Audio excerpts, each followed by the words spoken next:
thought, please. For the acceptance of all our du'as, can we have a loud salawat, please? For the zuhur of Qaim Ali Muhammad, can we have a loud salawat, please?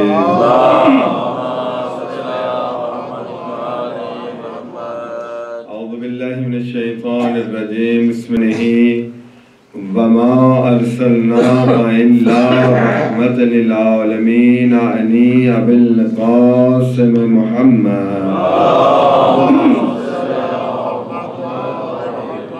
وَالصَّلَاةُ وَالسَّلَامُ عَلَىٰ أَهْلِ الطَّيِّبِينَ الطَّاهِرِينَ الْمَعْصُومِينَ الْمُنْتَجَبِينَ وَلَعْنَةُ اللَّهِ عَلَىٰ أَعْدَائِهِمْ أَجْمَعِينَ. قال رسول الله صلى الله عليه وآله وسلم إن الحسين مصباح الخدا والسفينة النجاة. Can we have a loud salawat, please?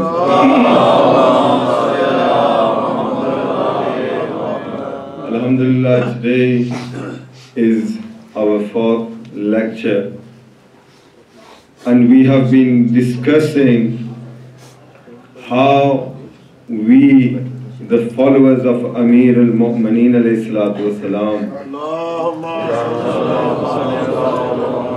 together can we have a loud salawat, please?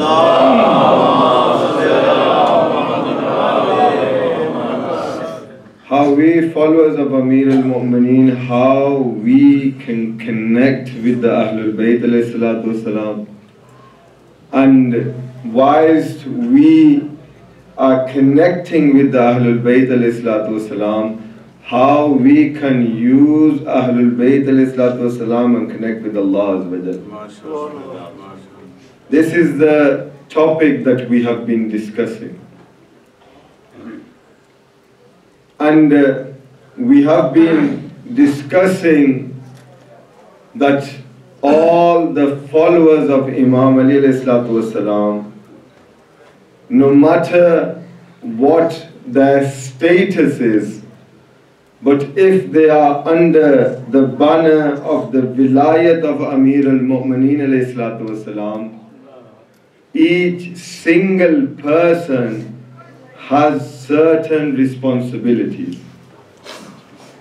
And these are those responsibilities that unless every single person does not acknowledge them, this barrier that we have in connecting with the Ahlul Bayt alayhi salatu wasalam, that barrier cannot be lifted. And every single responsibility that we have, according, we have a loud salawat, please.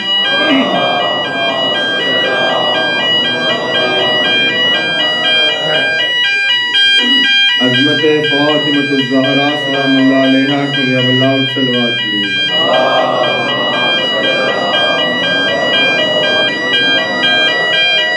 Can we continue reciting salawat?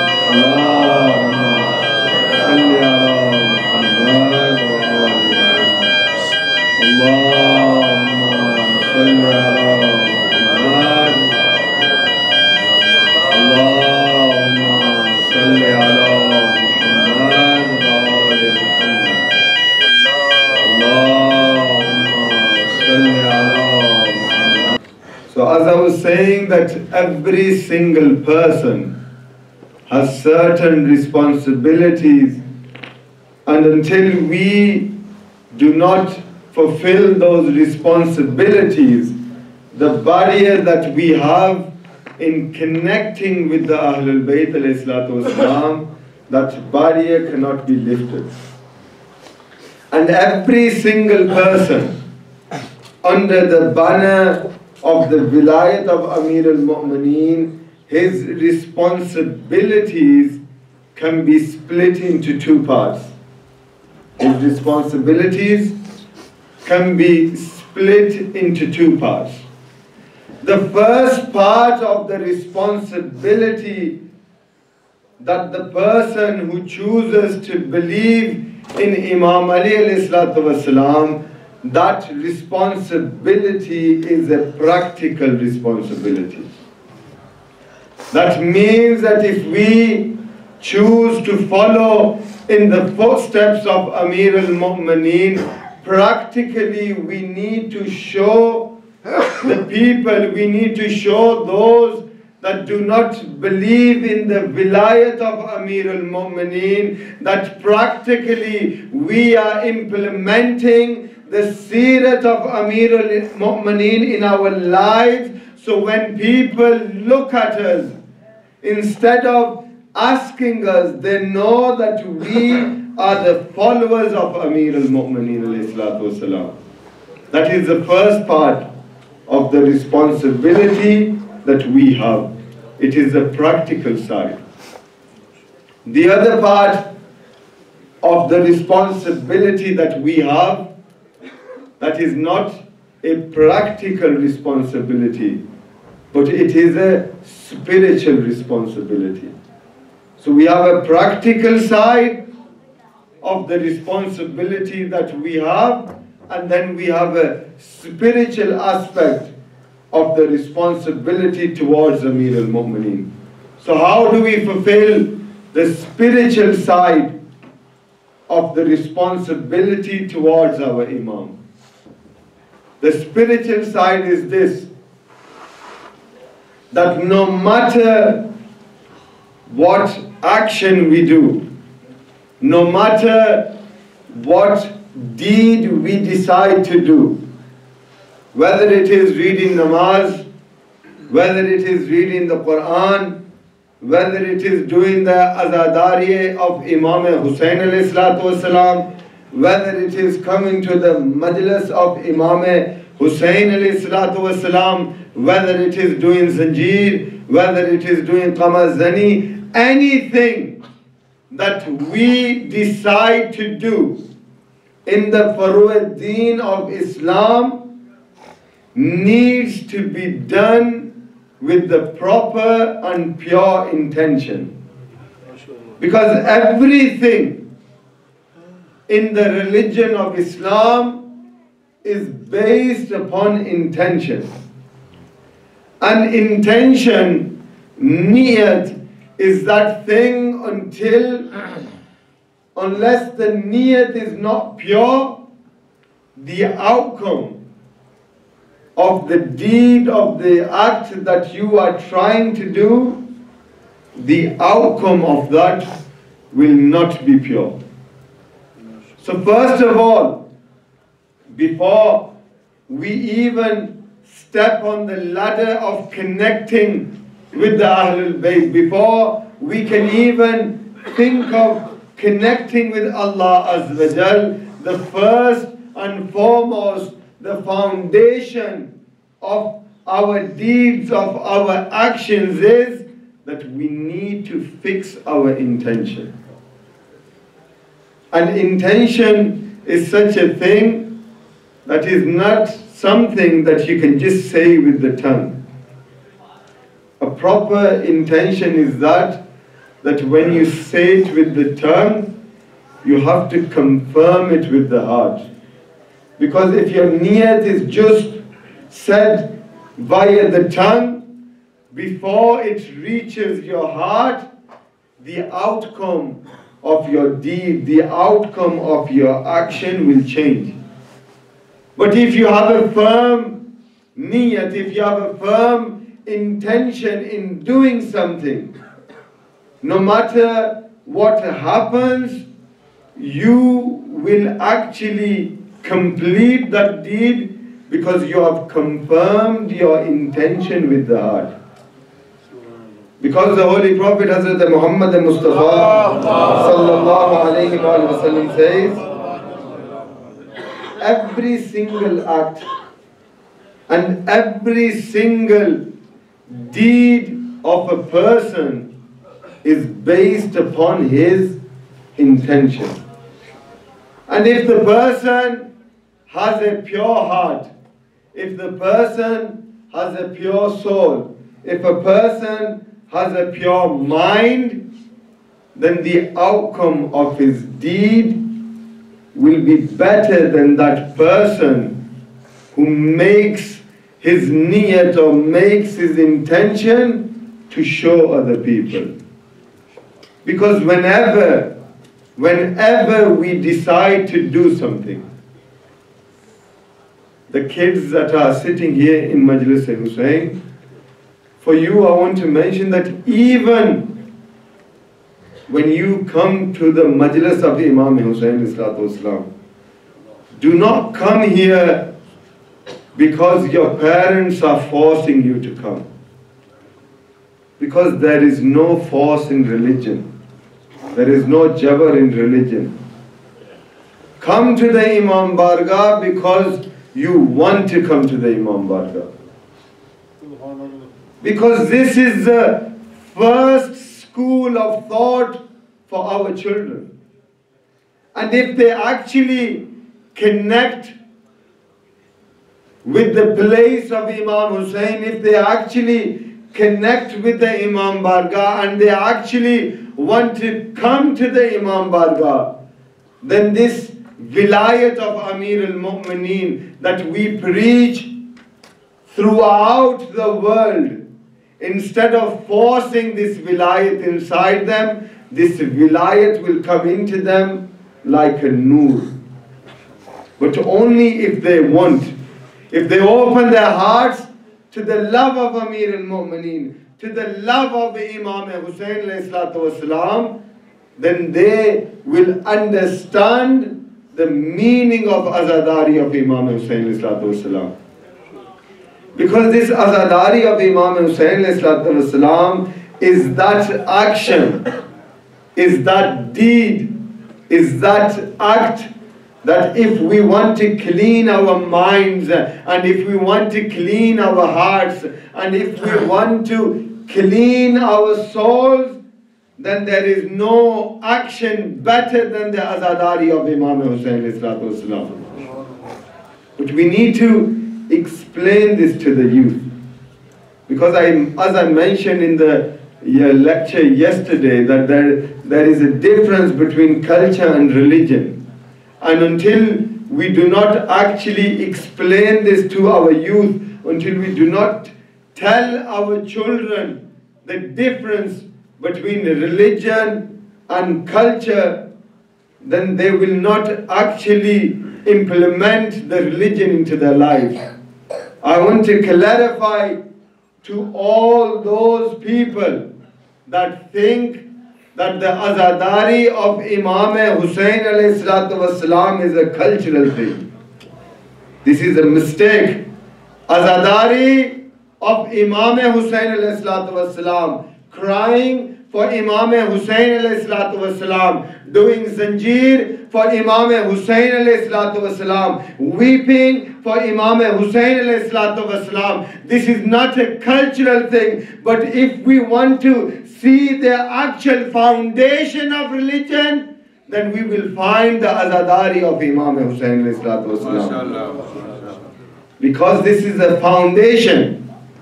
Because if it wasn't for the shahadat of Imam Hussain ﷺ, the religion that Yazid wanted to portray to the people, we would all be following the religion of Yazid. But it's because of the sacrifices of Imam Hussain that today we are sitting here remembering Allah, remembering His Prophet, and remembering Imam Hussain and the Ahlul Bayt. That is all due to the sacrifices that Imam Hussain gave. Can we have a loud salawat, please?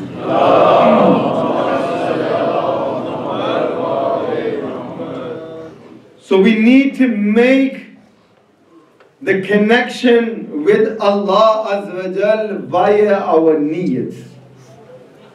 If our niyats are pure, then that connection that we want to make with Allah Azza wa Jal, that connection will be easier. And if we actually understand the spiritual benefits, as I said, the responsibilities of the followers of Amir al-Mu'mineen are split in two parts. One is physical and the second is spiritual. And the first thing that we can connect to the spiritual responsibility is by making the correct niyat. And the niyat is only this. The niyat is not difficult. The niyat is this, that no matter what we decide to do, we need to only do it for the obedience of Allah Azza wa Jal. Only for Allah Azza wa Jal. Do not do it for anyone other than Allah Azza wa Jal. Because even if you are doing azadari of Imam Hussain, do it for Allah. If you are coming to the majlis, come to the majlis for the raza of Allah Azza wa Jal. Because then your spirituality will increase. And this connection with Allah, you will get closer to Allah Azza wa Jal only because of your niyat. Can we have a loud salawat, please?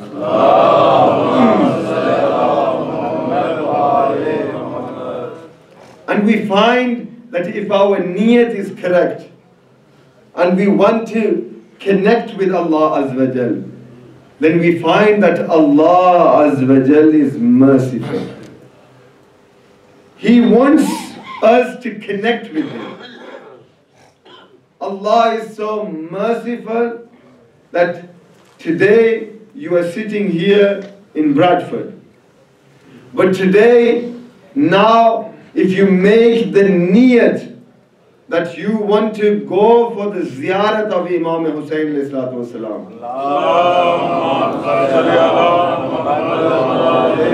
You make the niyat that you want to go for the ziyarat of Mazloom Karbala alayhi salatu wasalam. As soon as you make the niyat of going to the ziyarat of Imam Hussain, Allah Azza wa Jal will start rewarding you straight away.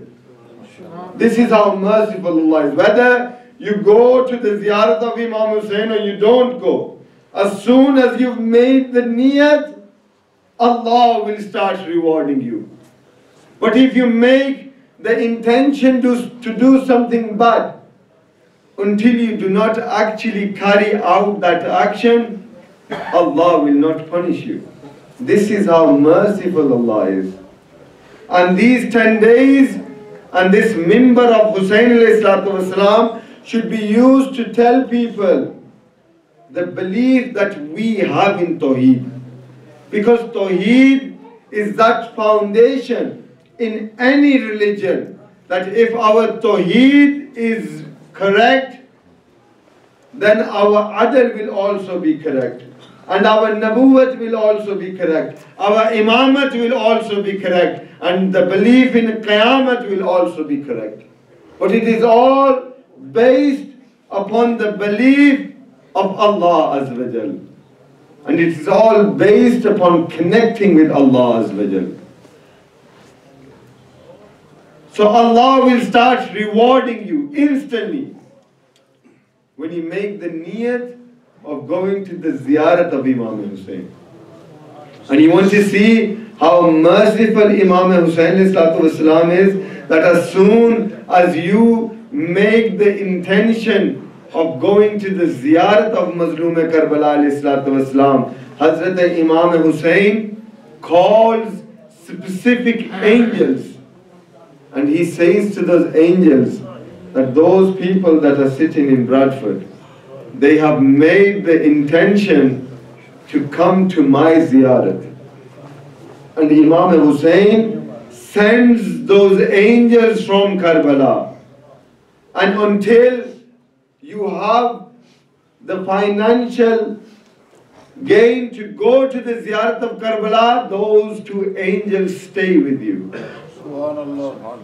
And they stay with you wherever you go. If there is a problem that is about to come onto you, those angels tell that problem to go away. Why? Because those angels say that this person has made the intention to go to the ziyarat of Imam Hussain. And Imam Hussain ﷺ has sent us, and he has ordered us that keep this person safe until he safely reaches the land of Karbala. Husainiyat, Husainiyat, Yazidiyat, Nara Haideria. MashaAllah. This is the benefit of keeping a good intention. Because Allah will start rewarding you instantly. And we can only make a good intention only when we are connected with the Ahlul Bayt. Because every single thing that we do in our lives is based upon the teachings of Ali Muhammad. Because we do not take our religion from anyone. People take their religion from our imams, but we only take our teachings from Ali Muhammad ﷺ. But then, just by taking the teachings of Ali Muhammad, is that sufficient for us? Is that enough for us to make sure that we are successful in this world and that we are successful in the hereafter? No. Just by reading a book, just by taking the teachings of someone, that does not actually mean that your life has changed. When will your life change? Coming back to the first responsibility, the physical side of the responsibility. When will our lives change? When we actually start to implement the teachings of Ali Muhammad ﷺ into our lives. And unless the elders, everything boils down to the elders. Unless the elders do not make a change in their lives, then this youth in front of us, these children in front of us, they will not change their life. They will say, well, our forefathers did it this way, and that means that what they were doing was right. So, as I said, that this month of Muharram is not a month that we come here and we listen to the Fazail of Ali Muhammad and we listen to the Masaib of Ali Muhammad and we go home. This month of Muharram should be used to make a spiritual change in our lives, so that we can pass that change on to our children. Because on the day of judgment, on the day that when we return to Allah Azza wa Jal, Allah will ask us afterwards. But firstly, Imam Ali alayhi salatu wasalam will ask us in the grave. He will say that you used to tell everyone that you are a follower of Ahlul Bayt alayhi salatu wasalam. Which change did you bring in your life for people to realize that you are a follower of Ali Muhammad alayhi salatu wasalam? Can we have a loud salawat? Allahumma salli ala Muhammad wa ali Muhammad. Takbir. Allahu Akbar. Nare Risalat. Ya Rasulullah. Nara Haideria. Ya Ali. Tar salawat. Allahumma salli ala Muhammad wa ali Muhammad. So we need to connect. And I keep coming back to this because unless we do not connect, we won't gain the spiritual benefits of Allah Azza wa Jal. So before we can even connect with Allah, we need to connect with the Prophet of Allah. And how do we connect with the Prophet of Allah? Let's ask Hazrat Muhammad Mustafa sallallahu alayhi wa sallam. The Holy Prophet says that that person who wants to connect with me, that person who wants to connect with me, he needs to love me more than his children. He needs to love me more than his children. What does that mean? That means that if our children are ill and we can stay awake all night trying to look after our children. And if for our children, for our kids, we are willing to face hardships, we are willing to face problems, we are willing to face trouble, then if we want to connect with Rasulullah, we need to have the himmat, we need to have the power to face any problem that is thrown our way for the love of Rasulullah. Because that is the first thing. So we need to love the Prophet more than we love our children. And then the Prophet says, he says that that person who is able to do this, Allah will give him a certificate. Allah will confirm that he is a Muslim. This is hadith both in Sunni and Shia.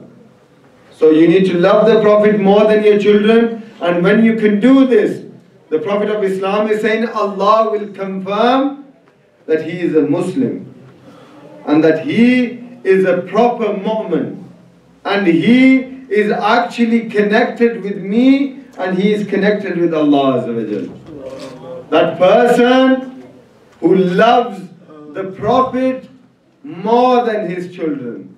Now I want to give a small message here. That the Prophet is saying that that person who loves me more than his children, loves me more than his children, Allah will certify he is a Muslim. I am amazed at those Muslims, I am amazed at those people that believe in this hadith. What are you going to say in regards to that person that every night he would change the bed of his children so that when the enemy of Islam come, instead of killing Muhammad Mustafa, they kill his children? Instead of killing Muhammad Mustafa, they kill his children. Who did that? No other than the father of Amir al-Mu'mineen, Hazrat Abu Talib alayhi salatu wasalam.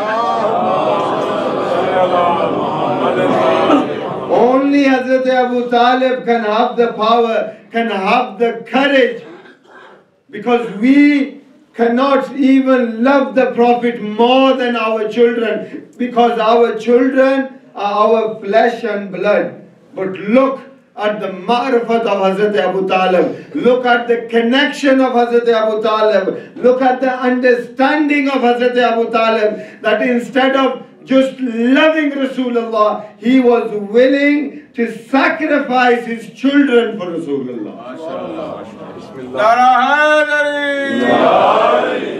But still the Muslims doubt the iman of Hazrat Abu Talib.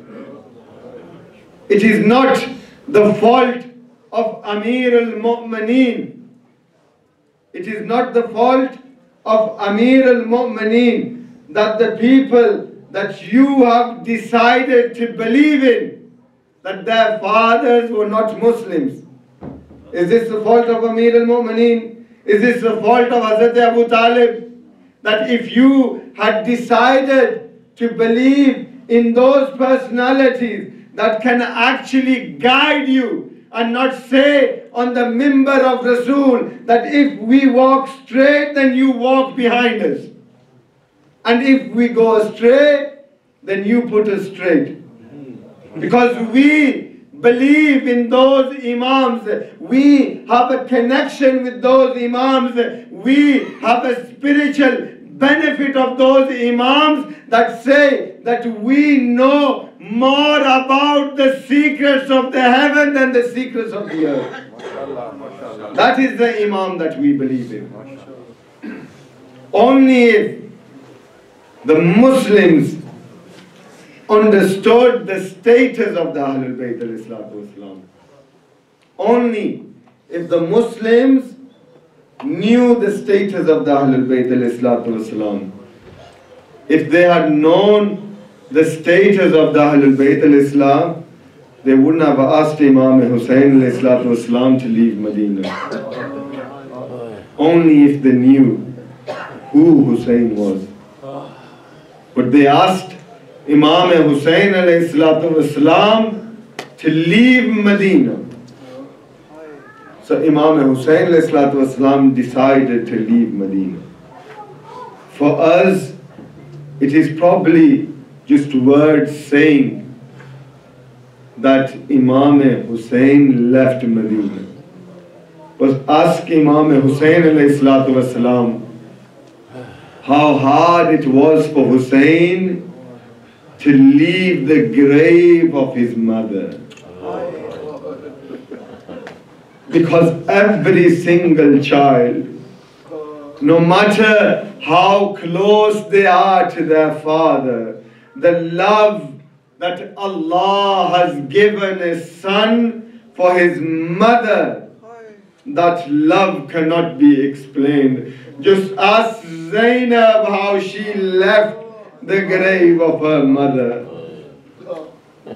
Imam Hussain alayhi salatu wasalam told Hazrat Muslim bin Aqil to go to Kufa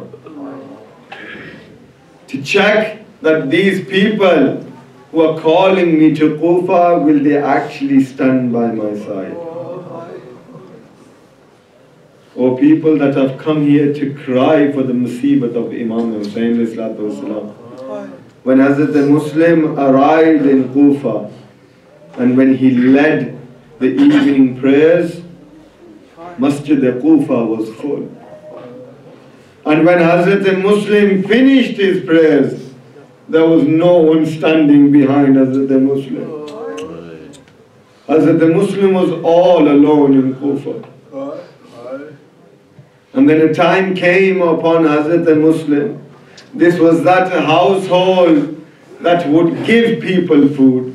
This was that household that would give people water. A time came upon Hazrat Muslim that he was walking in the streets of Kufa looking for food and water. Looking for food and water. And eventually, I'm leaving all the Masahib. A time came upon Hazrat Muslim that when they knew that they could not capture Hazrat Muslim, they decided to trick Hazrat Muslim. And one enemy struck a sword in the back of Hazrat Muslim's head.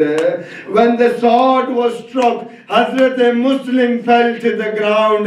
These people that call themselves Muslims, but they did not have belief in the Ahlul Bayt. Oh, Azadar of Mazloom Karbala, they tied the body of Hazrat Muslim with ropes and with chains, and they started to drag the body of Hazrat Muslim towards Darul Amara. Whilst they were dragging the body of Hazrat Muslim, oh Azadar of Mazloom Karbala, when they were dragging the body in the morning, it was the day of Eid. The daughters of Hazrat Muslim came towards Imam Hussain and they said, oh our master Hussain, tomorrow is the day of Eid and we want to meet our father Muslim bin Aqil. Imam Hussain begins to cry when Hazrat Abbas asks Imam Hussain wasalam, oh my Mawla, where is Muslim bin Aqil? Imam Hussain says to Abbas, don't you cry and don't make me cry. Hazrat Imam Hussain says to Hazrat Abbas, look at my fingers, I will show you where Muslim is. When Hazrat Abbas looks into the fingers of Imam Hussain, he sees that it is the roof of Darul Amara. Hazrat Muslim bin Aqil is on top of the roof. He is in the halat of ruku. Hazrat Abbas begins to cry. He begins to hit his head and he says, oh my master Hussain, now they will kill Muslim. His head will fall to the floor. Hazrat Imam Hussain says, oh Abbas, you have seen the roof, but have you not seen who is in the streets of Kufa? Hazrat Abbas looks again and he sees that there is a woman. She has a hand on her side and she is crying and saying, oh my son Muslim, Zahra has come from Medina. Oh.